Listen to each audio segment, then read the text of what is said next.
نحمده ونصلي على رسوله الكريم نحمده ونصلي على رسوله الكريم أما بعد فأعوذ بالله من الشيطان الرجيم بسم الله الرحمن الرحيم رب اشرح لي صدري ويسر لي أمري واحلل عقدة من لساني يفقهوا قولي فلما فصل طالوت بالجنود، تو جب طالوت اپنے لشکر کے ساتھ نکلا تو اس نے لوگوں سے کہا ان اللہ مبتلیکم بنہر، اللہ تم کو ایک دریا کے ذریعے آزمانے والا ہے، فمن شرب منہ فلیس منی، تو جو اس دریا کا پانی پی لے گا اس کا مجھ سے کوئی تعلق نہیں۔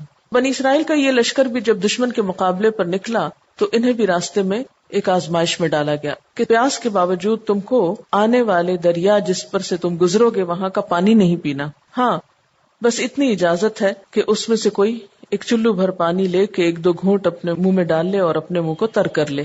اور اس کی ایک حکمت یہ بھی تھی کہ اگر بہت سا پانی انہیں پینے دیا جاتا تو ان کے اندر سستی پیدا ہونے کا احتمال تھا، اور آپ نے دیکھا ہوگا کہ اگر ایک لمبے سفر کے بعد آپ بیٹھ کر خوب پانی پی لیں پھر اس کے بعد اٹھنا محال ہو جاتا ہے، بہت سستی ہو جاتی۔ تو بہرحال کسی بھی غرض سے اللہ تعالیٰ نے ان کو حکم دیا کہ انہیں پانی نہیں پینا۔ فمن شرب منہ فلیس منی، جو اس میں سے پانی پی لے گا وہ مجھ سے نہیں، یعنی وہ میرے ساتھ نہیں چل سکتا۔ ومن لم یطعمہ، اور جس نے اس کو نہ چکھا فانہ منی، تو بے شک وہ مجھ سے ہے۔ الا من اغترف غرفۃ بیدہ، مگر یہ کہ وہ اپنے ہاتھ سے ایک آدھ چلو لے لے، فشربوا منہ، تو وہ اس میں سے پی گئے۔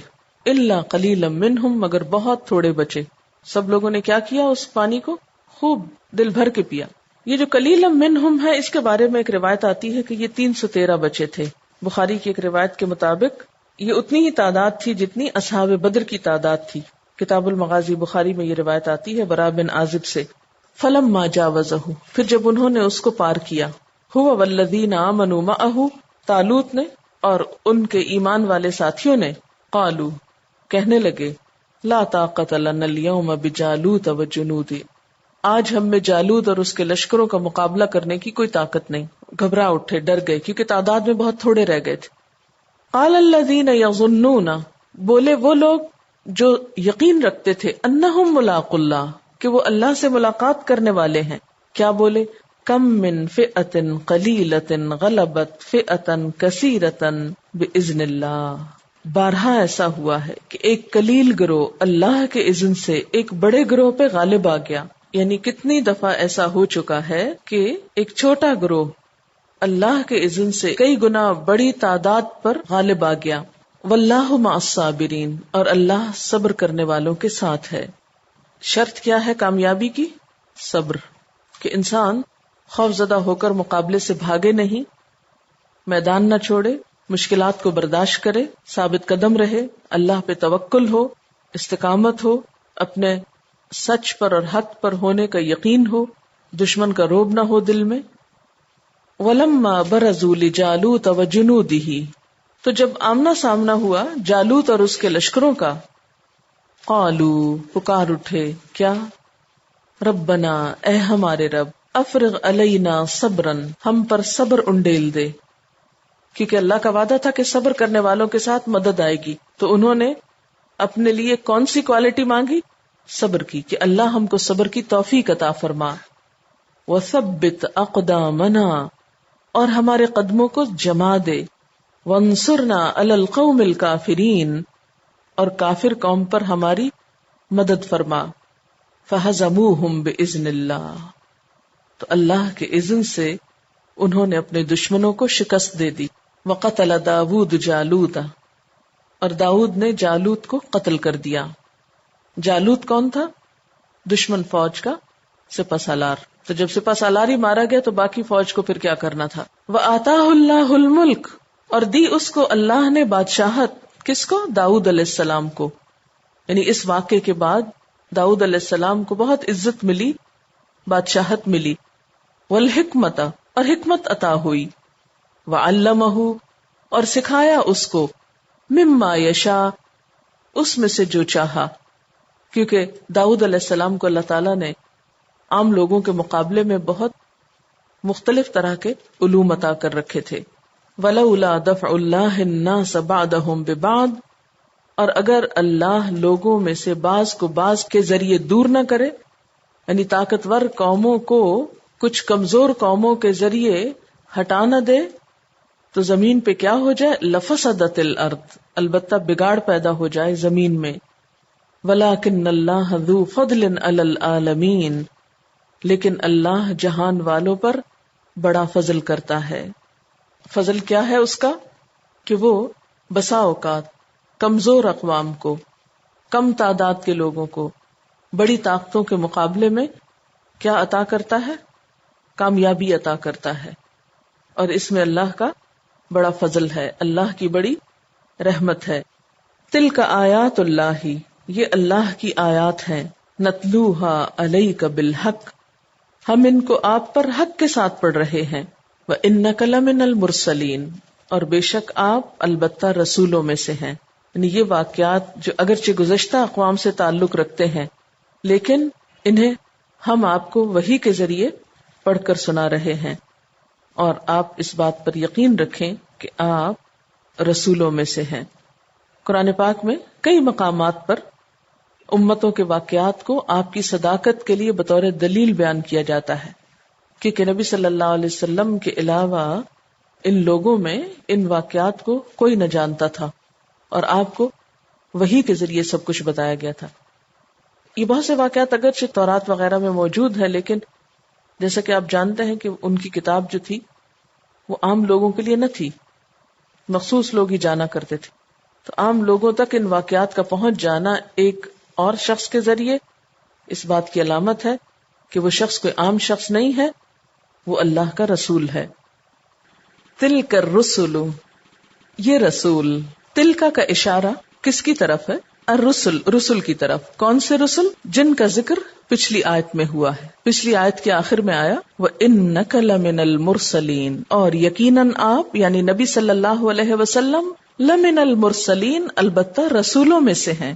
تو انہی رسولوں کے بارے میں فرمایا تلک الرسل، یہ رسول، فضلنا، فضیلت دی ہم نے، بعدہم، ان میں سے بعض کو، علی بعض، اوپر بعض کے. کیا تھی وہ فضیلت؟ منہم من کلم اللہ، ان میں سے بعض سے اللہ نے کلام کیا، جیسے حضرت موسیٰ علیہ السلام سے. قرآن پاک میں آتا ہے وَكَلَّمَ اللَّهُ مُوسَىٰ تَكْلِيمًا، اللہ تعالیٰ نے موسیٰ علیہ السلام سے کلام کیا، بات کی جیسے کلام کیا جاتا ہے. جیسا کہ نبی صلی اللہ علیہ وسلم سے اللہ تعالیٰ نے معراج کے موقع پر کلام فرمایا تھا. وَرَفَعَ، اور بلند کیا، بعدہم، ان میں سے بعض کو، درجات، درجوں میں، یعنی کچھ کے درجات کچھ اور چیزوں میں بلند کیے. وَآتَيْنَا عِيسَى ابْنَ مَرْيَمَ الْبَيِّنَاتِ، اور دی ہم نے عیسیٰ ابن مریم کو کھلی نشانیاں، معجزات. وہ کون سی نشانیاں تھیں؟ معجزات تھے. ان کا تفصیلی ذکر آئندہ انشاءاللہ سورۃ آل عمران میں آئے گا. وَأَيَّدْنَاهُ، اور تائید کی ہم نے اس کی. کس کی؟ حضرت عیسیٰ علیہ السلام کی. ایدہ کا لفظ جو ہے یہ قوت دینے، مدد کرنے، تائید کرنے کے معنوں میں استعمال ہوتا ہے. اور روح القدس سے مراد آپ سب جانتے ہیں کہ جبریل علیہ السلام ہے. اس کی وضاحت بھی آگے چل کر ہوگی کہ کس طرح یہ تائید ہوئی، اور پہلے پارے میں بھی آپ پڑھ چکے ہیں. تو اس سے پتہ کیا چلتا ہے کہ اللہ تعالیٰ نے رسولوں میں سے بعض کو بعض پر فضیلت عطا کی. فضلنا کا لفظ جو ہے فے دعاد لام سے ہے. فضل جس کا معنی ہوتا ہے بڑھوتری، مرتبہ، عزت، مہربانی، یعنی مال، قوت، مرتبے، عزت، حکومت، علم وغیرہ میں زیادتی، اپنی طرف سے بغیر کسی کے حق کے اس کو کچھ عطا کرنا. قرآن پاک کی ایک اور آیت میں بھی آتا ہے وَلَقَدْ فَضَّلْنَا بَعْضَ النَّبِيِّينَ عَلَى بَعْضٍ، ہم نے بعض نبیوں کو بعض پر فضیلت عطا کی. سورۃ بنی اسرائیل میں یہ آیت آتی ہے. تو فضیلت دیے جانے سے مراد یہاں کیا ہے کہ ان میں سے بعض کو بعض پر کچھ خصوصیات عطا ہوئی، کچھ معجزات عطا ہوئے، لیکن اس بنیاد پر انہوں نے خود کو کبھی دوسروں سے بڑا نہیں سمجھا. اسی لیے ہم دیکھتے ہیں کہ بعض احادیث میں نبی صلی اللہ علیہ وسلم نے فرمایا لا تخیرونی من بین الانبیاء، کہ مجھے انبیاء کے درمیان تم فضیلت مت دو. یا ایک جگہ پر فرمایا لا تخیرونی علی موسیٰ، مجھے موسیٰ علیہ السلام پر فضیلت مت دو. ایک اور جگہ پر آتا ہے مجھے یونس بن متیٰ سے افضل یا بہتر مت قرار دو. بخاری کی ایک روایت میں آتا ہے جس نے کہا کہ میں یونس بن متہ سے بہتر ہوں اس نے جھوٹ بولا۔ اسی طرح اہل ایمان کو کیا سکھایا گیا؟ پہلے پارے کے آخر میں آتا ہے لا نفرق بین احد منہم، ہم ان میں سے کسی ایک کے درمیان فرق نہیں کرتے، یعنی سب کی عزت کرتے ہیں۔ تو اس سے مراد کیا ہے؟ یعنی قرآن پاک اور احادیث میں کیا کوئی کنٹرڈکشن ہے؟ نہیں، ان احادیث کا مطلب یہ ہے کہ دلیل کے بغیر اپنی رائے سے بعض کو بعض پر فوقیت مت دو۔ یہ بات تو انڈرسٹوڈ ہے کہ بعض کا درجہ بعض کے مقابلے میں زیادہ ہے، بڑا ہے، لیکن فالوورز کو کیا سکھایا گیا کہ وہ فضیلت یا وہ معجزات یا وہ خصوصیت جو اللہ تعالیٰ نے دے دی ہے اس کو تو مانو، مگر اپنے پاس سے ایسی باتیں مت بناؤ اور بڑھاؤ چڑھاؤ کہ جس سے تم ایک پیغمبر کو دوسرے کے مقابلے میں ترجیح دینے لگو۔ نبی صلی اللہ علیہ وسلم نے بھی ایک اور موقع پر فرمایا تھا کہ مجھے 6 باتوں میں انبیاء پر فضیلت دی گئی ہے۔ نمبر 1، مجھے جامع اور مختصر بات کہنے کی صلاحیت بخشی گئی، مجھے روب کے ذریعے سے نصرت بخشی گئی، میرے لیے اموال غنیمت حلال کیے گئے، میرے لیے زمین کو مسجد بنایا گیا اور پاکیزگی حاصل کرنے کا ذریعہ بنایا گیا، مجھے تمام دنیا کے لیے رسول بنایا گیا، میرے اوپر انبیاء کا سلسلہ ختم کر دیا گیا۔ اور ویسے بھی دیگر احادیث سے اور قرائن سے یہ بات پتہ چلتی ہے کہ نبی صلی اللہ علیہ وسلم کا رتبہ تمام انبیاء کے مقابلے میں افضل ہے۔ لیکن یہاں یہ بات پھر کیوں فرمائی گئی اور اس بات کے بیان کرنے کا مقصد کیا ہے؟ بات یہ ہے کہ جب بھی کوئی شخص اللہ کی طرف لوگوں کو بلاتا ہے تو اس کے اندر ایسی علامتیں ہوتی ہیں کہ اس کی سچائی ثابت ہو جاتی ہے، لیکن بعض لوگ اس کی سچائی سامنے آنے کے باوجود بھی اس کا انکار کر دیتے ہیں۔ اس کی کیا وجہ ہوتی؟ اس کی وجہ یہ ہوتی ہے کہ وہ خود جس کو مان رہے ہوتے ہیں وہ اسی کی بڑائی کے قائل ہوتے ہیں، وہ کسی اور کی بڑائی کو ماننا نہیں چاہتے۔ اس کی دلیل کیا ہے؟ ہم دیکھتے ہیں کہ جو لوگ حضرت موسیٰ علیہ السلام کو مانتے تھے انہوں نے حضرت عیسیٰ علیہ السلام کا انکار کر دیا، جو لوگ حضرت عیسیٰ علیہ السلام کو مانتے تھے انہوں نے حضور صلی اللہ علیہ وسلم کو ماننے سے انکار کر دیا، اور اسی طرح جو لوگ موسیٰ علیہ السلام کو مانتے تھے انہوں نے حضور صلی اللہ علیہ وسلم کا بھی انکار کر دیا۔ اس کی وجہ بنیادی طور پر یہ تھی کہ وہ اپنے پیغمبر کو بہت بڑا مقام دیتے تھے اور وہ یہ سمجھتے تھے کہ ان کے بعد اور کوئی بڑا آ ہی نہیں سکتا، یا ان کے بعد کسی اور پیغمبر کے آنے کی ضرورت نہیں ہے، اور اس طرح وہ تعصب کا شکار ہو گئے، اختلاف کا شکار ہو گئے۔ تو ہر پیغمبر جو ہے وہ مختلف حالات میں آتا ہے، اور ہر پیغمبر کو اپنے دور کے اعتبار سے کچھ معجزے دیے جاتے ہیں، کچھ فضیلت کی چیزیں دی جاتی ہیں، لیکن بعد میں اس کی یہی فضیلت بسا اوقات اس کے امتیوں کے لیے ایک آزمائش ہو جاتی، وہ اپنے نبی کے باہر کسی دوسرے نبی کو ماننے کو تیار نہیں ہوتے۔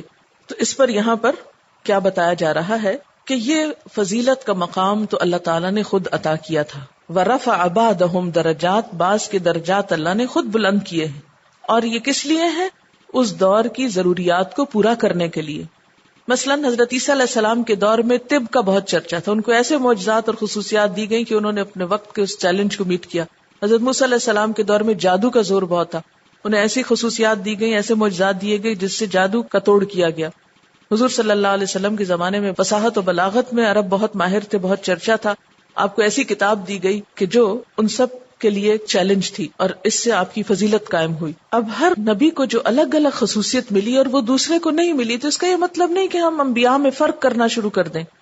ہمارا کام کیا ہے کہ سب کا ادب اور احترام کریں، لیکن ان کے فالوورز نے آپس میں اختلاف کیا، اور بسا اوقات یہ اختلافات اس حد کو پہنچے کہ ان کے درمیان باہم جنگ و جدل ہوا، آپس میں لڑائی جھگڑے ہوئے۔ اسی کی بنا پر فرمایا وَلَوْ شَاءَ اللَّهُ مَا اقْتَتَلَ الَّذِينَ مِن بَعْدِهِمْ، اگر اللہ چاہتا تو نہ لڑتے یہ لوگ جو ان کے بعد آئے، مِن بَعْدِ مَا جَاءَتْهُمُ الْبَيِّنَاتُ، اس کے بعد کہ ان کے پاس کھلی نشانیاں آ چکی تھیں، وَلَٰكِنِ اخْتَلَفُوا، لیکن انہوں نے اختلاف کیا، فَمِنْهُم مَّنْ آمَنَ، تو ان میں سے بعض تو ایمان لے آئے، وَمِنْهُم مَّن كَفَرَ، اور بعض نے انکار کر دیا، وَلَوْ شَاءَ اللَّهُ مَا اقْتَتَلُوا، اور اگر اللہ چاہتا تو وہ نہ لڑتے، وَلَٰكِنَّ اللَّهَ يَفْعَلُ مَا يُرِيدُ، لیکن اللہ جو چاہتا ہے وہ کرتا ہے۔ یعنی اس سے ایک اور بات یہ پتہ چلتی ہے کہ اللہ تعالیٰ نے ہر ایک کو آزادی رائے دی ہے، ہر ایک کو عقل اور سمجھ دی، اس کو ماننے یا نہ ماننے کی قوت دی، اور اسی میں انسان کی آزمائش تھی، امتحان تھا کہ انسان اپنی اس مرضی کو صحیح رستے میں استعمال کرتا ہے یا اس سے غلط کام لیتا ہے، کیا تعصب کا شکار ہوتا ہے یا حق کو پہچان کر اس کو قبول کر لیتا ہے۔ یعنی انبیاء میں سے بعض کو بعض پر جو فوقیت اور فضیلت دی گئی وہ اس لیے نہیں تھی کہ لوگ اس بنا پر آپس میں لڑ بیٹھے اور بعض انبیاء کا انکار کر دیں. پھر فرمایا یا ایھا الذین آمنوا انفقوا، اے لوگو جو ایمان لائے ہو خرچ کرو. پیچھے بھی جہاد اور انفاق کی بات ہو رہی تھی، بیچ میں ایک اور کلام آیا جملہ معترضہ. اب دوبارہ اصل ٹاپک کی طرف بات پھر رہی ہے. اے لوگو جو ایمان لائے ہو خرچ کرو. خرچ کرنے کی بات کیوں کی جا رہی ہے؟ اس لیے کہ یہ ایمان کی تصدیق کرتا ہے، یہ ایمان کی عملی تصدیق کا ذریعہ ہے. کیونکہ جو شخص کسی چیز کو سچا مانتا ہے پھر اس کے لیے وہ قربانی کرتا ہے. اسی لیے صدقے کو صدقہ کہتے ہیں نا. صدقہ کا معنی کیا ہے؟ کہ جس رب کو میں مانتا ہوں اس کے نام پر میں اپنا مال بھی دے سکتا ہوں. تو وہ اپنے ایمان کی سچائی کا اظہار کر رہا ہوتا ہے صدقہ کر کے. کسی بھی چیز میں جب انسان سیریس ہوتا ہے، سنجیدہ ہوتا ہے، تو پھر اس میں قربانی کرتا ہے. اور جب کوئی شخص کسی کاز کے لیے اپنا مال خرچ کرنے لگتا ہے نا، کیونکہ مال کی محبت میں انسان بری طرح مبتلا ہے، تو جو شخص کسی کاز میں مال خرچ کرتا ہے وہی اس بات کا ثبوت دیتا ہے کہ میں اس معاملے میں بہت سیریس ہوں، بہت سنجیدہ ہوں. وہ قربانی کی سطح پہ اس کو لے رہا ہے. آپ دیکھیں کہ جس کسی چیز سے آپ کو محبت ہوتی تو آپ کو کیا دل چاہتا ہے؟ کیا کریں پھر؟ آپ اس کے لیے کچھ خرچ کریں. اسی طرح جب ہم ایمان لے آتے ہیں، اللہ سے محبت کرتے تو پھر ہم کیا کرنا شروع کرتے؟ اللہ کے نام پر خرچ کرتے ہیں. دین سے محبت ہے، دعوے تو بہت ہیں، لیکن دین کی ترقی کے لیے خرچ کتنا کرتے ہیں؟ اپنی صلاحیتوں میں سے کیا خرچ کرتے ہیں؟ تو کسی بھی انسان کی سچائی اس وقت ثابت ہوتی جب وہ اس کے لیے قربانی کرتا ہے، کچھ دیتا ہے. اسی لیے یہاں پر کیا فرمایا جا رہا ہے؟ یا ایھا الذین آمنوا، اے لوگو جو ایمان لائے ہو، انفقوا، خرچ کرو. خرچ کرو. کیا خرچ کرو؟ مما رزقناکم، اس میں سے جو رزق دیا ہم نے تم کو، رزق خرچ کرو. من قبل ان یأتی یوم، اس سے پہلے کہ وہ دن آ جائے. کون سا دن؟ قیامت کا دن. کیسا ہے وہ دن؟ لا بیع فیہ، جس میں کوئی خرید و فروخت نہیں، جس میں کوئی تجارت نہ ہو سکے گی. خود کو عذاب سے بچانے کے لیے کچھ دے کے چھوٹ نہ سکو گے. ولا خلۃ، اور نہ دوستی کام آئے گی. خلۃ کیا ہوتا ہے؟ دلی دوستی، گہری دوستی، جگری دوستی. خلہ کا لفظ جو ہوتا ہے نا، خے لام لام سے ہے. خلل، خلال. خلال کس کو کہتے ہیں؟ خلال کرنا، جیسے دانتوں کے بیچ میں خلال ہوتا ہے. تو خلہ اس محبت کا نام ہوتا ہے جو نفس کے اندر پیوست ہو کر مل گئی ہو. خلتن کا ایک معنی خصلت بھی بیان کیا جاتا ہے، کیونکہ انسان اسی سے محبت کرتا ہے جس کے ساتھ اس کی خصلتیں ملتی ہیں، کوئی عادتیں ملتی ہوں، کوئی کامن فیچرز ہوں. آج ہم مال اس جگہ خرچ کرنا چاہتے ہیں یا اس کے لیے خرچ کرنا چاہتے ہیں جس سے ہمیں بہت محبت ہوتی. جس چیز کے لیے خرچ کرنا تم کو فائدہ دے گا وہ اللہ کی راہ ہے، وہ دین کا راستہ ہے، لہٰذا آج اس میں انویسٹ کرو. ولا شفا، وہاں سفارش بھی کام نہ آئے گی. دنیا میں تو جب انسان کسی مشکل میں پھنستا ہے تو کیا کرتا ہے؟ سفارش کرا لیتا ہے. شفاعت کا لفظ اردو میں بھی استعمال ہوتا ہے، اس کا روٹ ہے شین فے عین، کسی دوسرے کے ساتھ اس کی مدد یا سفارش کرتے ہوئے مل جانا. عام طور پر کسی بڑے باعزت آدمی کا اپنے سے کمتر کے ساتھ اس کی مدد کے لیے شامل ہونے پر یہ لفظ بولا جاتا ہے. تو یہاں مراد یہ ہے کہ قیامت کے دن کوئی شفاعت بھی کام نہ آئے گی. اس لیے آج اللہ کے راستے میں خرچ کر لو. والکافرون، اور کافر، ہم الظالمون، وہی ظالم ہیں. یہاں کافر سے مراد کون لوگ ہیں؟ نمبر 1 جو ایمان نہ لائیں، کیونکہ ایمان والوں کی بات ہوئی. نمبر 2 یہ کہ جو آخرت کو نہ مانے یا آخرت کے حساب کتاب اور اس کی حقیقت کو نہ مانے کہ وہاں یہ چیزیں کام نہ آئیں گی. نمبر 3 یہ کہ جو اپنا مال خرچ کرنے کا انکار کریں. تو ایسے لوگ اپنی جان پر ظلم کرنے والے ہیں. یعنی کافر جو ہوتے ہیں وہ ظالم بھی ہوتے ہیں، لیکن کس کے حق میں؟ اپنی جان کے حق میں. پھر اس کے بعد اللہ تعالیٰ کا تعارف ہے، آیت الکرسی. آیت الکرسی کیا ہے؟ قرآن پاک کی سب سے بڑی آیت. دراصل اللہ تعالیٰ کا تعارف، پیچھے محبت کی بات ہوئی. محبت اسی چیز سے ہوتی ہے جس کو انسان اپنے سے بڑا سمجھتا ہے، جس کی صفات پر حیرت زدہ ہوتا ہے، جو چیز اس کو پسند آ جاتی ہے. اللہ تعالیٰ سے بھی انسان کو محبت اس وقت تک نہیں ہو سکتی جب تک اللہ تعالیٰ کا صحیح تعارف نہ ہو. اور اس کے تعارف میں یہ آیت ایک بہت اہم کردار ادا کرتی ہے.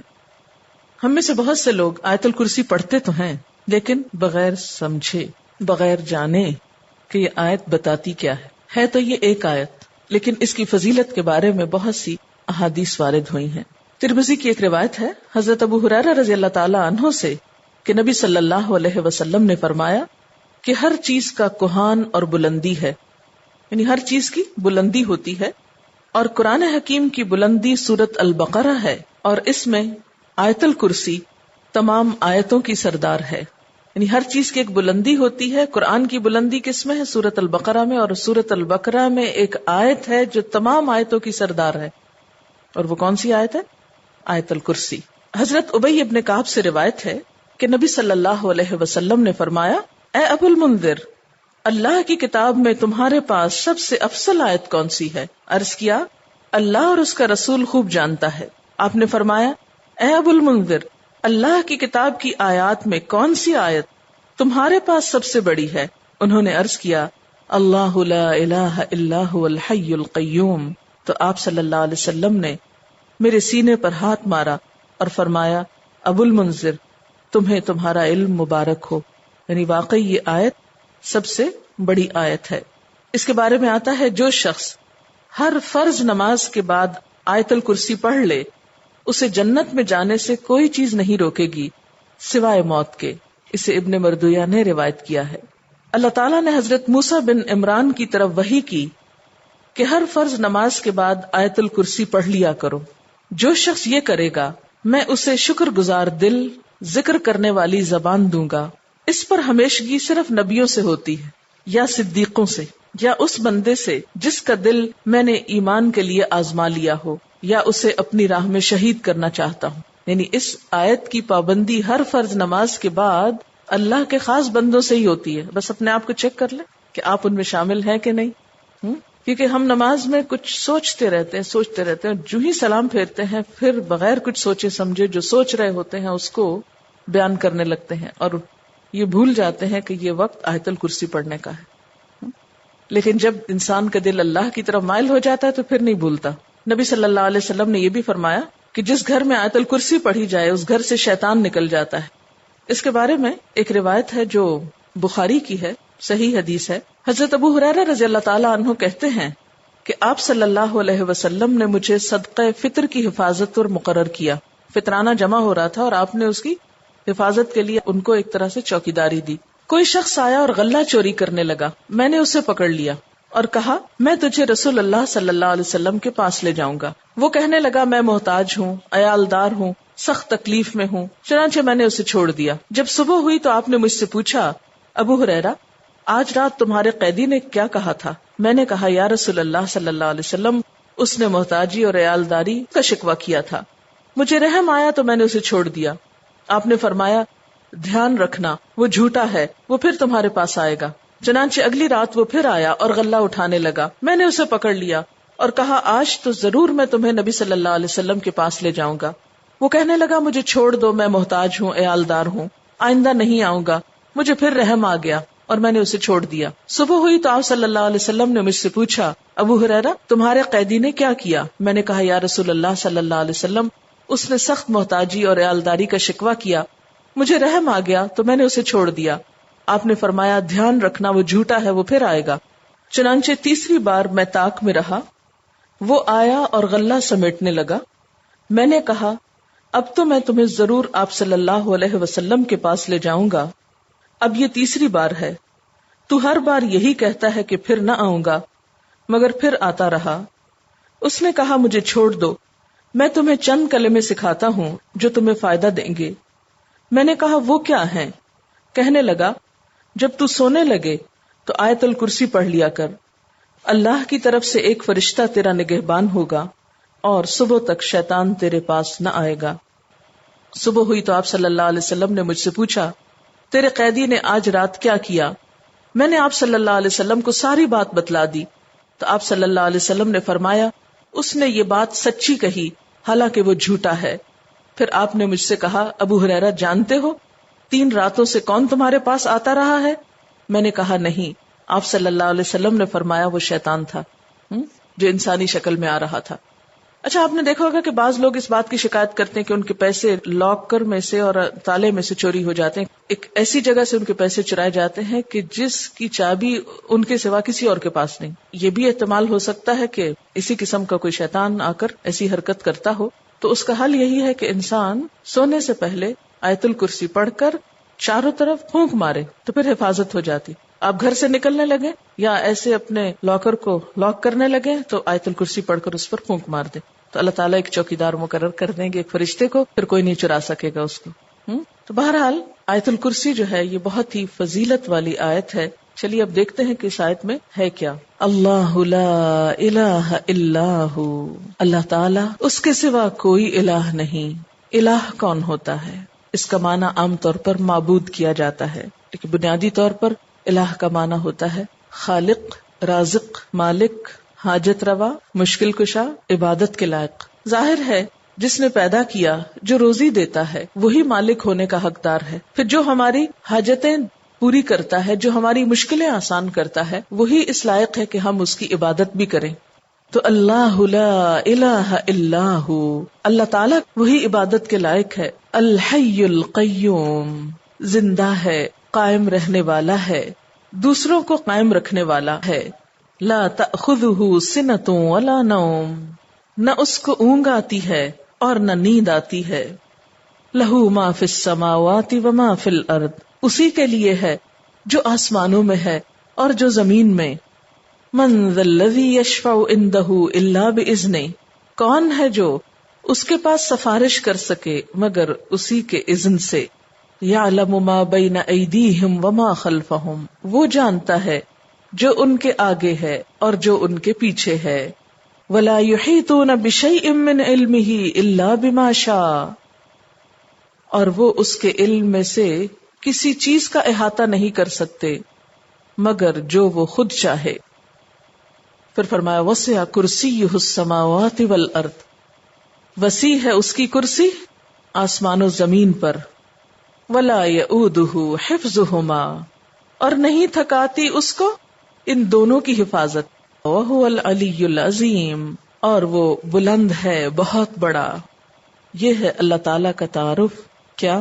نمبر 1 اس کے سوا کوئی الہ نہیں. نمبر 2 وہ زندہ ہے. نمبر 3 قائم رہنے والا ہے، قائم رکھنے والا ہے. نمبر 4 اس کو نیند اور اونگ نہیں آتی. نمبر 5 آسمان و زمین کا مالک وہی ہے. نمبر 6 اس کے پاس کسی کی سفارش کام نہ کرے گی مگر اسی کی اجازت کے ساتھ، یعنی سارا اختیار قیامت کے دن اسی کے پاس ہوگا. نمبر 7 انسانوں کے سامنے اور انسانوں کے پیچھے، یعنی ان کا ماضی اور مستقبل سب کا علم وہ رکھتا ہے. نمبر 8 اس کے علم میں سے کوئی کچھ نہیں لے سکتا مگر جتنا وہ چاہے، یعنی اللہ کے علم جیسا علم کسی اور کا نہیں. نمبر 9 اس کی حکومت، قدرت، عظمت، اقتدار یا علم آسمان و زمین پر محیط ہے، چھایا ہوا ہے. اور نمبر 10 ان دونوں کی حفاظت اس کے لیے کچھ مشکل کام نہیں.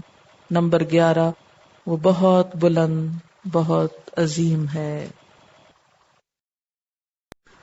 نحمدہ ونصلی علی رسولہ الکریم، اما بعد، فاعوذ باللہ من الشیطان الرجیم، بسم اللہ الرحمن الرحیم. رب اشرح لی صدری ویسر لی امری واحلل عقدۃ من لسانی یفقہوا قولی. اللہ لا الہ الا ہو، اللہ تعالیٰ کے سوا اس کائنات کا نہ کوئی خالق ہے نہ مالک ہے. وہی اس کا بنانے والا ہے، وہی رب ہے، وہی عبادت کے لائق ہے. الحی القیوم، زندہ ہے، قائم رہنے والا ہے. قیوم کا ایک معنی تو خود قائم رہنے والا، اور دوسرا معنی دوسروں کو تھام کے رکھنے والا، دوسروں کو قائم رکھنے والا. کس طرح؟ ان کی ضروریات پوری کرتے ہوئے اور ان کو ایک آرڈر میں رکھتے ہوئے. حی قیوم جو ہے یہ اللہ تعالیٰ کا اسم اعظم بھی ہے. اس نام کے ساتھ اگر اللہ تعالیٰ کو پکارا جائے تو دعا بھی قبول ہوتی ہے، اور وہ مشہور دعا بھی ہے، یا حی یا قیوم برحمتک استغیث، اے زندہ رکھنے والے، اے قائم رکھنے والے، میں تیری رحمت کی فریاد کرتا ہوں. حضرت علی رضی اللہ تعالیٰ عنہ سے روایت ہے کہ غزوہ بدر میں ایک وقت پر انہوں نے چاہا کہ وہ حضور صلی اللہ علیہ وسلم کو دیکھیں کہ آپ کیا کر رہے ہیں، کیونکہ انتہائی پریشانی کا وقت تھا. تو حضرت علی رضی اللہ تعالیٰ عنہ دیکھتے ہیں کہ حضور صلی اللہ علیہ وسلم سجدے کی حالت میں ہیں اور یا حی یا قیوم پکار رہے ہیں. تو اس سے کیا پتہ چلتا ہے کہ انتہائی تکلیف، مشکل اور مصیبت کے وقت میں اللہ تعالیٰ کو اس نام کے ساتھ پکارنا چاہیے. اور ویسے بھی ہم جانتے ہیں کہ وہی ہستی ایسی ہے کہ جس کو موت نہیں آئے گی. وہ ہمیشہ سے زندہ ہے، ہمیشہ زندہ رہے گا۔ سورۃ الرحمن میں آتا ہے کل من علیہا فان ویبقى وجہ ربک ذو الجلال والاکرام، ہر چیز فنا ہونے والی ہے اور باقی رہنے والا تیرے رب ذو الجلال ہی کا نام ہے جو صاحب اکرام ہے۔ اب آپ دیکھیے کہ دنیا میں کوئی اور ہستی ایسی نہیں کہ جس پر موت نہ آئے، تو اللہ تعالیٰ کی اس صفت میں کوئی دوسرا شریک نہیں، کوئی اور اس جیسا نہیں، کیونکہ کلو من علیہا فان، جو بھی اس زمین پر ہے سب فنا ہونے والا ہے، صرف اللہ کی ذات ایسی ہے کہ جو ہمیشہ زندہ رہنے والی ہے۔ پھر یہ ہے کہ جو خود زندہ نہ رہ سکتا ہو، جو خود کو تھام نہ سکتا ہو، وہ دوسروں کے لیے سہارا کیسے بن سکتا ہے؟ دوسروں کو سہارا تو وہی دے سکتا ہے جو خود قائم رہنے والا ہو، اور یہ صفت بھی اللہ تعالیٰ کے سوا کسی اور میں نہیں۔ لا تأخذہ سنۃ ولا نوم، نہ اس کو اونگ آتی ہے اور نہ نیند آتی ہے، نہ وہ سوتا ہے نہ اسے اونگ لگتی ہے کوئی اور ایسا کہ جس کو نیند نہ آئے اور جس کو اونگ تک نہ آئے؟ کوئی بھی جاندار ایسا نہیں سوائے اللہ کی ذات کے۔ جب سب سو رہے ہوتے ہیں وہ جاگ رہا ہوتا ہے۔ انسان جب سوتا ہے تو اپنی حفاظت نہیں کر سکتا، اس کو کچھ پتا نہیں کہ کون اس کو کہیں سے نقصان پہنچانے والا ہے، کیونکہ جب انسان سو جاتا ہے تو اس کے کان سننا چھوڑ دیتے ہیں، اس کے ہاتھ حرکت نہیں کر سکتے، اس کی آنکھیں دیکھ نہیں سکتی۔ کتنی بے بسی کی کیفیت ہوتی ہے نیند کی کیفیت۔ تو اب دیکھیے کوئی بھی ایسا نہیں کہ جس کو نیند یا اونگ نہ آئے، یہ صرف اللہ کی ذات ہے، اس لیے سارا بھروسہ اور توکل اور مشکلات میں رجوع صرف اسی کی طرف کرنا چاہیے۔ پھر لہو ما فی السماوات وما فی الارض، اسی کے لیے ہے جو آسمانوں میں ہے اور جو زمین میں، زمین و آسمان کی ہر چیز کا مالک وہ ہے۔ اللہ تعالیٰ کے علاوہ کسی بھی اور مخلوق کو آپ دیکھیں کہ اس کے لیے آسمان تک پہنچنا ہی مشکل ہے اور آسمانوں کی وسعت کا احاطہ کرنا ہی ناممکن ہے۔ اس فضا میں کتنے ستارے ہیں، کتنے سیارے ہیں، انسان تو ان کو گن بھی نہیں سکتے، کہاں یہ کہ وہ ان کو اون کریں۔ انسانوں کی زندگی تو اسی میں ختم ہو جائے کہ وہ محض ان کو گن ہی پائیں۔ کہتے ہیں کہ اگر ان ستاروں کو ABCD کا نام مثلا رکھ دیا جائے، ان کے نمبرز بنا دیے جائیں، تو محض ان کو گننے کے لیے کئی 100 سال چاہیے، صرف گنتی کے لیے۔ تو جب انسان ان کو گن نہیں سکتا تو ان کا مالک کہاں سے ہو سکتا ہے؟ اور اسی طرح بیک وقت آپ زمین کے صرف ایک حصے کے مالک ہو سکتے ہیں، سب کے نہیں۔ بڑی سے بڑی سپر پاورز کے پاس بھی زمین کا ایک ٹکڑا ہے، پوری زمین کے وہ مالک نہیں، خواہ وہ اس کے کتنے ہی خواب دیکھتے ہوں۔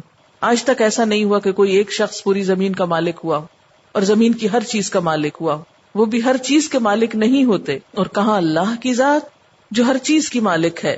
من ذا الذی یشفع عندہ الا باذنہ، کون ہے جو اس کے پاس سفارش کر سکے مگر اسی کے اذن سے، یعنی شفاعت بھی صرف اللہ کا حق ہے۔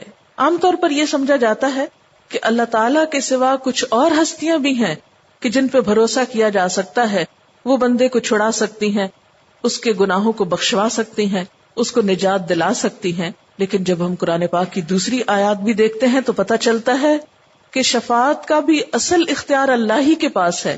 کیسے؟ سورۃ الزمر میں آتا ہے قل للہ الشفاعۃ جمیعا، آپ کہہ دیجئے کہ اللہ ہی کے لیے ہے شفاعت ساری کی ساری۔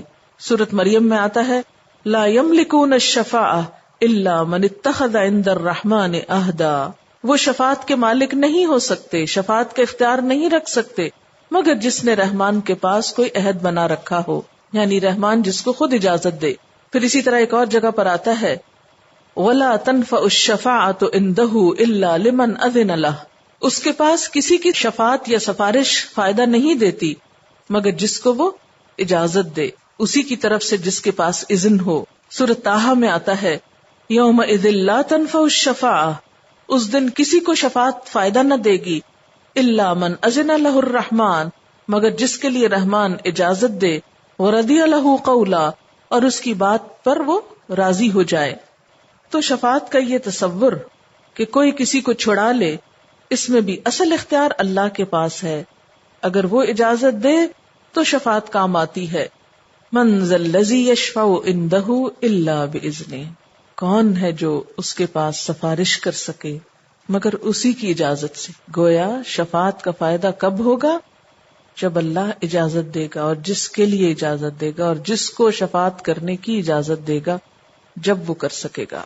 پھر فرمایا یعلم ما بین ایدیہم وما خلفہم، وہ جانتا ہے جو ان کے آگے ہے اور جو ان کے پیچھے ہے.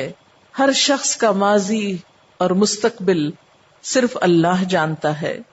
سب کا علم ناقص اور محدود ہے، اصل علم اللہ کے پاس ہے جو لا محدود ہے. آپ دیکھیے کہ اگر ہم اپنے ماضی کو یاد کریں تو ہم میں سے کتنے لوگ اپنے ماضی کے بارے میں سب کچھ یاد رکھے ہوئے ہیں. آپ کو معلوم ہے کہ پچھلے سال آج کے دن آپ کہاں تھے اور کیا کر رہے تھے، اور اس وقت آپ کا کیا حال تھا، کس کام میں مشغول تھے. کچھ یاد نہیں نا. اگر ایک دن کا نہیں یاد تو ساری پچھلی زندگی کا کہاں سے یاد ہوگا. اور اگر اپنی زندگی جو آپ خود گزار چکے وہ نہیں آپ کو یاد، وہ نہیں آپ کو معلوم، تو باقی ساری مخلوق کے بارے میں آپ کہاں سے جانیں گے. اور نہ صرف یہ کہ آپ خود، بلکہ زمین پر کوئی بھی ہستی ایسی نہیں، کوئی انسان ایسا نہیں، کوئی ادارہ ایسا نہیں، کوئی ریسرچ انسٹیٹیوٹ ایسا نہیں جو یہ دعویٰ کر سکے کہ ہم تمام انسانوں کے ماضی اور مستقبل کو جانتے ہیں. اگر بفرض محال کو یہ کہے کہ ہم ماضی کو جانتے ہیں تو یہ تو ہو ہی نہیں سکتا کہ کوئی یہ دعویٰ کر سکے کہ ہم سب کے مستقبل کو جانتے ہیں. ایک اللہ کی ذات ایسی ہے، عالم الغیب والشہادہ، جس کو غیب کا بھی پتا ہے، جس کو حاضر کا بھی پتا ہے، ماضی کا بھی علم ہے، مستقبل کا بھی علم ہے. اس کی اس صفت میں بھی کوئی اور شریک نہیں. یعلم ما بین ایدیہم وما خلفہم، لہذا اس جیسا کوئی نہیں. ولا یحیطون بشیء من علمہ الا بما شاء، اور وہ اس کے علم میں سے کسی چیز کا احاطہ نہیں کر سکتے، کسی چیز کو نہیں گھیر سکتے مگر جو وہ خود چاہے. احاطہ علم سے کیا مراد ہے کہ کسی بھی چیز کے وجود، اس کی کیفیت اور اس کے مقصد کو پوری طرح جان لینا.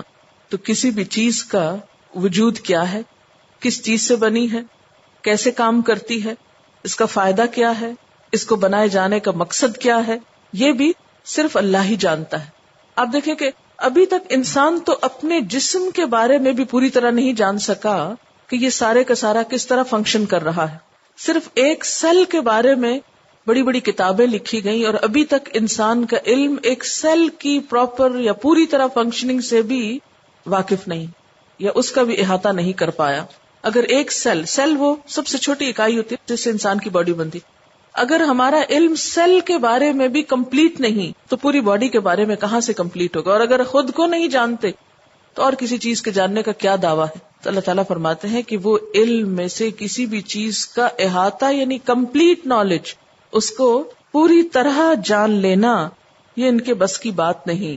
الا بما شاء، مگر جتنا وہ خود دیتا ہے. اس کی وضاحت مزید ایک حدیث بھی کرتی ہے. ابی بن کعب سے روایت ہے، نبی صلی اللہ علیہ وسلم سے یہ بات مروی ہے کہ جب حضرت موسیٰ علیہ السلام اور حضرت خضر علیہ السلام کشتی پر سوار ہو گئے تو ایک چڑیا آئی اور اس نے کشتی کے کنارے پہ بیٹھ کر اپنی چونچ میں 1 یا 2 مرتبہ پانی ڈالا. حضرت خضر نے فرمایا، اے موسیٰ، میرے اور آپ کے علم کی وجہ سے اللہ کے علم میں اتنی بھی کمی نہیں ہوئی جتنی اس چڑیا کے دریا میں چونچ مارنے سے دریا کے پانی میں کمی ہوئی.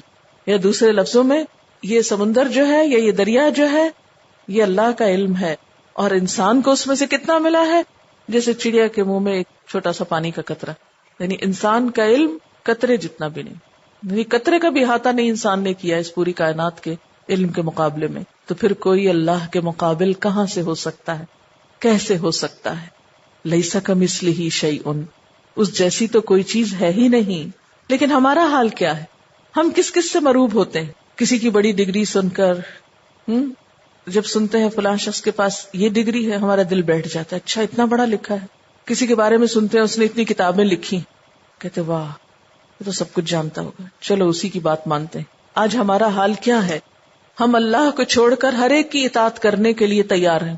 ہم ہر ایک سے متاثر ہو جاتے ہیں، کسی سے علم کی بنا پر، کسی سے حسن کی بنا پر، کسی سے اس کی مال و دولت کی بنا پر.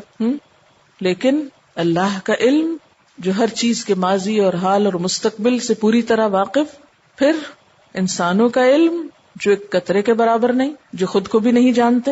آج اگر ایک سائنٹسٹ کوئی بات کہہ دیتا ہے تو ہم پوری شرافت کے ساتھ اور پوری یکسوئی کے ساتھ آمنا و صدقنا کہتے ہیں، ہم مان گئے، ہمارا دل و دماغ، ہوش و حواس سب اس کے قائل ہو جاتے ہیں. لیکن قرآن پاک کی کوئی آیت پڑھتے ہیں تو ہمارے ایمان اور یقین کا کیا حال ہوتا ہے؟ اس کو بھی اسی طرح مانتے ہیں. پھر یہ کیا آیت الکرسی پڑھتے رہتے ہیں ہم روز؟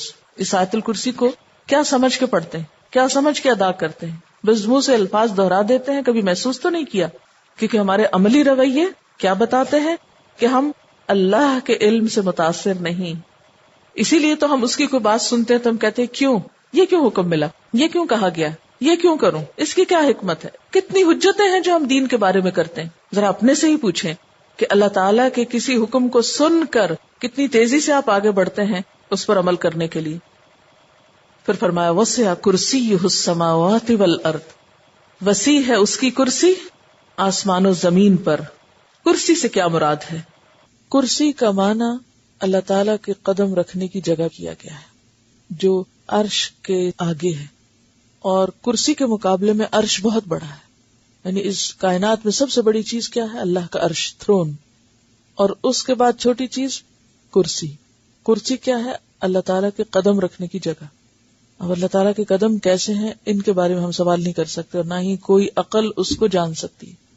کیوں؟ قرآن پاک میں آتا ہے لا تدرکہ الابصار، نگاہیں اس کو پا ہی نہیں سکتی. یعنی ہم سوچ ہی نہیں سکتے، بیونڈ آر امیجنیشن ہے یہ سب کچھ. اس لیے ان چیزوں کے بارے میں سوال کرنا بھی درست نہیں، اور نہ ان چیزوں کے پیچھے جانا چاہیے. جیسے بتایا گیا ویسے ہی مان لیتے ہیں. اور یہ طبرانی کی روایت ہے جس میں کرسی کا کیا معنی بتایا گیا کہ یہ اللہ تعالی کے قدم رکھنے کی جگہ ہے، عرش کے سامنے، یعنی عرش کا مقدمہ.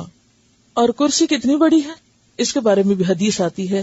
ابن حبان ایسی کتاب ہے حدیث کی، جیسے صحیح بخاری ہوتی ہے، صحیح مسلم ہے، تو صحیح ابن حبان بھی کتاب ہے. اس میں آتا ہے کہ 7 آسمان اور زمینیں کرسی کے مقابلے میں ایسے ہیں جیسے صحرا میں پڑی ہوئی ایک مندری. مندری کیا ہوتا ہے؟ انگوٹھی، رنگ. حلقہ کا لفظ آتا ہے عربی میں، حلقہ کہتے ہیں گول دائرے کو، رنگ. یعنی کرسی کتنی بڑی ہے جس کے سامنے 7 آسمان اور ساری زمینیں اور یہ سب کچھ کیا ہے، اتنا چھوٹا ہے کہ جیسے پورے بڑے صحرا میں کہیں رنگ پڑی ہوئی ہو. تھوڑا سا ذرا تصور سے کام لیں. اللہ تعالیٰ کا عرش کے مقابلے میں کرسی کیا ہے؟ پاؤں رکھنے کی بس جگہ. اور کرسی کے مقابلے میں زمین آسمان کیا ہے؟ جیسے ایک چھوٹا سا رنگ ہو.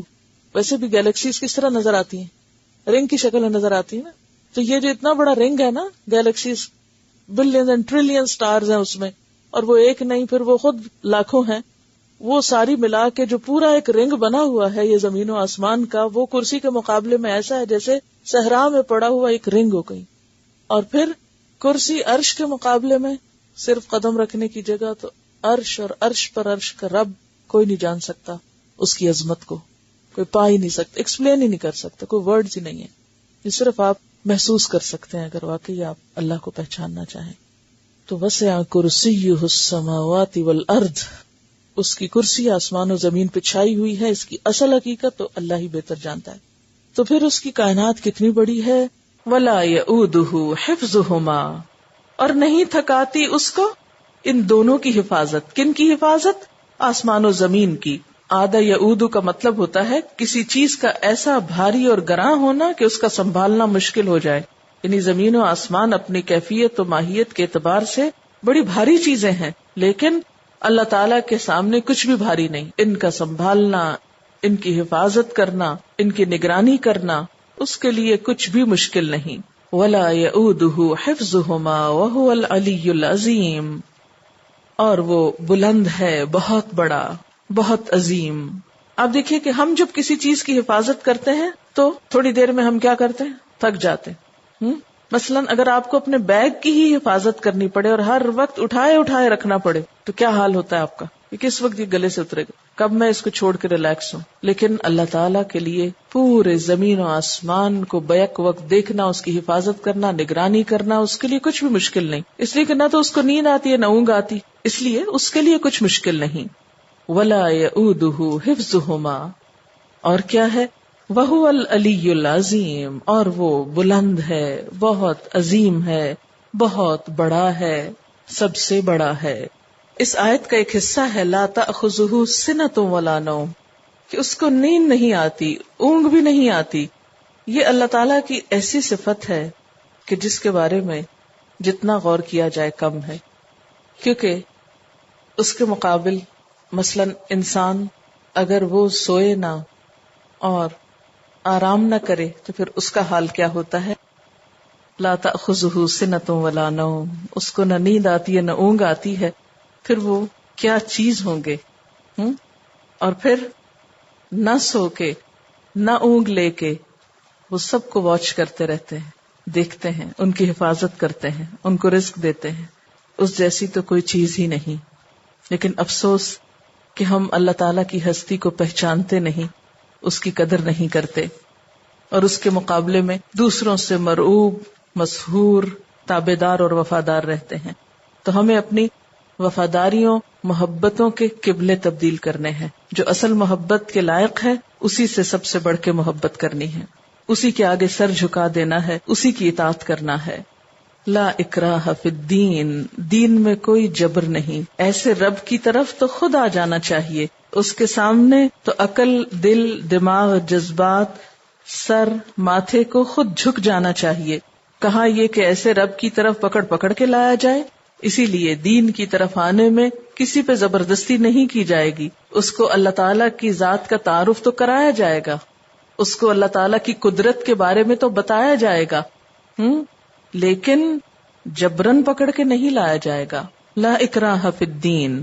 کیوں؟ اس لیے کہ قد تبین الرشد من الغی، ہدایت گمراہی سے الگ ہو چکی ہے، واضح ہو چکی ہے. کہا جاتا ہے کہ انصار کے کچھ نوجوان یہودی یا عیسائی ہو گئے تھے. پھر جب یہ انصار مسلمان ہوئے تو انہوں نے اپنی نوجوان اولاد کو بھی جو یہودی یا عیسائی ہو چکی تھی زبردستی مسلمان بنانا چاہا. تو اس پر یہ آیت اتری کہ نہیں، ان پہ جبر نہیں کیا جائے گا، انہیں زبردستی مسلمان نہیں بنایا جائے گا. قرآن پاک میں نبی صلی اللہ علیہ وسلم کے لیے بھی کہا گیا لست علیہم بمسیطر، آپ ان پر داروغہ بنا کر نہیں بھیجے گئے. ایک اور جگہ پر آتا ہے وما علینا الا البلاغ، ہمارے ذمہ محض پہنچا دینا ہے. یعنی کسی پہ دین کے معاملے میں زبردستی نہیں کرنا، کیونکہ اللہ تعالیٰ نے ہدایت اور گمراہی دونوں کو واضح کر دیا، روشنی اور اندھیرے کا فرق بتا دیا، دیکھنے اور سمجھنے کی قوت اور صلاحیت انسان کے اپنے اندر رکھ دی. اب انسان کا امتحان ہی اسی میں ہے کہ وہ حق کو پہچان کر اس کو قبول کر لے، وہ روشنی کے پیچھے جائے، اندھیروں کو چھوڑ دے. فَمَن يَكْفُرْ بِالطَّاغُوتِ، تو جو کوئی طاغوت کا انکار کرے گا. طاغوت کیا چیز ہے؟ طاغوت کا لفظ جو ہے توئے غین واؤ سے ہے، اسی سے لفظ طغیانی نکلا ہے. ہر وہ چیز جو انسان کو سرکشی پہ آمادہ کرے، راہ حق سے گمراہ کرے. یعنی طاغوت سے مراد ہر وہ چیز، ہر وہ شخص جو خود بھی حدیں پار کرے اور جو اللہ کے سوا دوسرے کی پرستش کرے اور دوسروں کو بھی اس طرف لے جائے. تو جو بھی طاغوت کا انکار کرے گا، یعنی اللہ کے سوا دوسروں کو چھوڑ دے گا اور ہر ایسی قوت کی بات ماننے سے انکار کر دے گا جو اسے اللہ کی بجائے کسی اور طرف لے جاتی ہو، وَيُؤْمِن بِاللَّهِ، اور اللہ پر ایمان لے آئے گا، فَقَدِ اسْتَمْسَكَ بِالْعُرْوَةِ الْوُثْقَىٰ، تو اس نے ایک مضبوط کڑے کو تھام لیا. عروہ کہتے ہیں کڑے کو. عین رے واو اس کا روٹ ہے. کسی بھی چیز کا قبضہ یا کنڈا یا دستہ. وثقہ اس کا روٹ ہے واو سے قاف. وثوق، واثق، میثاق اسی سے ہے. بہت مضبوط، محکم، یعنی ایسی چیز جو ناقابل شکست ہو. امام فخر الدین رازی کہتے ہیں کہ جو شخص کسی چیز کو تھامنا چاہتا ہے وہ اس کے دستے اور حلقے کو پکڑ لیتا ہے. اس طرح جو شخص اس دین کو تھامنا چاہتا ہے وہ ان دلائل کو پکڑ لیتا ہے جو اس دین کی طرف رہنمائی کرتے ہیں، جو بہت واضح ہیں. تو یہ عروۃ الوثقیٰ کیا ہے دراصل؟ پھر یہ جو پیچھے آیت الکرسی گزری ہے نا، اللہ تعالیٰ کا تعارف، اللہ تعالیٰ کی پہچان، اللہ تعالیٰ کی صفات، وہ دلائل کہ جن کو انسان تھام لے، جن کو پکڑ لے تو پھر انسان کو سیدھا رستہ مل جاتا ہے. جو اپنے رب کو پہچان لے اس کو ایک مضبوط سہارا مل جاتا ہے. فَمَن يَكْفُرْ بِالطَّاغُوتِ، تو طاغوت کیا چیز ہے؟ وہ قوت جو انسان کو اللہ کے رستے سے ہٹائے. اس میں انسان کا اپنا نفس بھی ہو سکتا ہے، دوسرے لوگ بھی ہو سکتے ہیں، معاشرے کے رسم و رواج بھی ہو سکتے ہیں. تو جو شخص سب چیزوں کو چھوڑ کر اللہ کا سہارا تھام لیتا ہے، اللہ پر ایمان لے آتا ہے، اللہ کو پہچان لیتا ہے، گویا اس نے ایک ایسی مضبوط چیز کو تھام لیا کہ لن فسام لہا، جس کو اب نہیں ٹوٹنا. یعنی جس کے ایمان کی بنیاد معرفت ہوتی، پھر وہ شخص پورے اطمینان اور شرح صدر کے ساتھ دین پہ جم جاتا ہے. وہ ایک ایسے حصار میں آ جاتا ہے، ایک ایسی حفاظت میں آ جاتا ہے کہ جس کے بعد اسے کوئی خوف اور غم نہیں رہتا. واللہ سمیع علیم، اور اللہ سننے والا ہے، جاننے والا ہے. یہ فسام کا لفظ بھی فے صاد میم سے ہے. فسما کا کیا مطلب ہوتا ہے؟ کسی چیز کا ٹوٹ جانا، مگر اس طرح ٹوٹنا کہ اس کے حصے الگ نہ ہوں بلکہ جڑے رہیں. مثلا درمیان میں دراڑ پڑ جائے یا کریک ہو جائے، یہ لیکن چیز الگ نہ. بازو کا ہوتا ہے گلاس کریک ہو جاتا ہے مگر پھر بھی وہ جڑا رہتا ہے، وہ کسی کام کا تو نہیں رہتا لیکن بہرحال اس میں ایک دراڑ پڑ جاتی. یعنی جس شخص کے ایمان کی بنیاد معرفت الہی پر ہوگی، جو اللہ کو پہچان کر اس کو مانے گا، پھر وہ ایسے پکے ایمان کا مالک ہوگا جس میں کوئی دراڑ نہیں پڑے گی، جس میں کوئی اور چیز مداخلت نہیں کر سکتی، پھر اس میں کوئی اور چیز سامنے آ نہیں سکتی. انسان اپنے نفس کا بھی علاج کرنا جانتا ہے، پھر انسان کے آس پاس کے لوگ ان سے بھی نبٹ لیتا ہے. یعنی پھر وہ دین کے راستے میں آنے والی ہر رکاوٹ کا مقابلہ کر لیتا ہے. وہ کچھ بھی چھوڑ سکتا ہے مگر اپنے رب کو نہیں چھوڑا کرتا. واللہ سمیع علیم، اور اللہ سننے والا ہے، جاننے والا ہے. لا اکراہ فی الدین، اس پر تھوڑی سی بات اور کرنا چاہوں گی. دین میں کوئی جبر نہیں. بہت سے لوگ اس آیت کو مس انڈرسٹینڈ کرتے ہیں اور اس کا معنی یہ لیتے ہیں کہ دین کے معاملے میں کسی کو فورس نہیں کرنا چاہیے. کوئی نماز نہیں پڑھتا تو نہ پڑھے، آپ اس کو مت کہیں کہ نماز پڑھے. کوئی روزہ نہیں رکھنا چاہتا تو نہ رکھے، آپ اسے مت کہیں. زبردستی نہ رکھوائیں، زبردستی کوئی کام نہ کرائیں. اس کا یہ معنی نہیں ہے. لا اکراہ فی الدین کا مطلب یہ ہے کہ دین کی طرف کسی کو لانے میں اس پہ جبر نہیں کرنا چاہیے. یعنی اگر کوئی شخص کسی اور دین پر ہے، کوئی ہندو ہے یا عیسائی ہے، تو اس کو آپ تلوار کے زور سے مسلمان نہیں کر سکتے. اس کو آپ ہراس کر کے، خوف زدہ کر کے، دہشت زدہ کر کے اسے مسلمان نہیں بنا سکتے. آپ اس کے سامنے اسلام کی تعلیم تو رکھ سکتے ہیں، اسے مائل تو کر سکتے ہیں، اسے اسلام کی طرف دعوت تو دے سکتے ہیں، لیکن اس کے کان پکڑ کر اس کو مسلمان نہیں بنا سکتے. اس کی مثال حضرت عمر رضی اللہ تعالی عنہ نے ایک نصرانی بڑھیا کو اسلام کی دعوت دی تو اس نے جواب میں کہا کہ انا عجوز کبیرۃ والموت الی قریب، کہ میں تو ایک بوڑھی عورت ہوں اور موت میرے قریب ہے، میں مرنے سے پہلے اپنا دین نہیں چھوڑ سکتی. تو حضرت عمر رضی اللہ تعالی عنہ نے یہ سن کر اس کو ایمان پہ مجبور نہیں کیا، اس کو چھوڑ دیا کہ ٹھیک ہے اگر تمہارا دل نہیں چاہتا تو نہیں کرو. اور پھر یہی آیت تلاوت فرمائی کہ لا اکراہ فی الدین، دین میں جبر نہیں. لیکن ایک دفعہ اگر کوئی شخص مسلمان ہو جاتا ہے، کلمہ پڑھ لیتا ہے، تو پھر اب اس پر لازم ہے کہ وہ ان سارے اصولوں طریقوں کی پابندی کرے، اس ڈسپلن کو فالو کرے جو اسلام اس کو دیتا ہے، اس کی ریکوائرمنٹس پوری کرے. پھر مسلمان ہونے کے بعد اس کو نماز کے لیے بھی کہا جائے گا، اس سے روزے بھی رکھوائے جائیں گے، اس سے دیگر قوانین کی پابندی بھی کرائی جائے گی. اگر اس نے اسلام کی حدوں میں سے کسی حد کو توڑا تو اس پر حدود نافذ بھی کی جائیں گی. مثلا اگر اس نے چوری کی تو اس کو چوری کی سزا دی جائے گی. یہ نہیں کہا جائے گا کہ اسلام میں کوئی جبر نہیں، آزادی ہے، چور کو چوری کرنے پہ مت پکڑو یا قاتل کو چھوڑ دو. تو جبر سے مراد قانون کی نفی نہیں، یعنی قانون کی پابندی کرنا ہوگی.